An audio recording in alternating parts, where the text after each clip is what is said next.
ഓം ശ്രീനാരായണ പരമഗുരവേ നമഃ.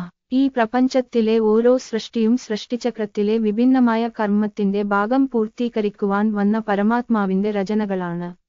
ഓരോ രചനയ്ക്കും സൃഷ്പരമായ കർമ്മമല്ലാതെ മറ്റൊന്നും ചെയ്യുവാനില്ല എന്നു ഗുരുദേവനും ബോധ്യമാക്കിത്തന്നിട്ടുണ്ട്.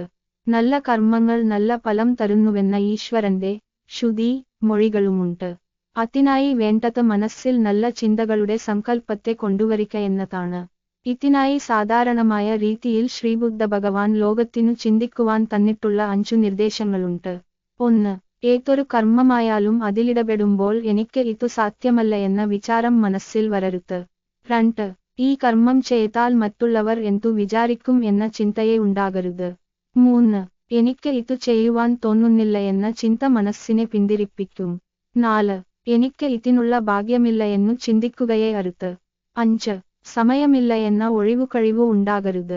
മനസ്സിനു നൽകുന്ന പോസിറ്റീവ് ചിന്തകൾ കർമ്മത്തിൽ പോസിറ്റീവ് ഫലം തരികയെന്നതാണ് സൃഷ്ടി നിയമം. നമസ്തേ.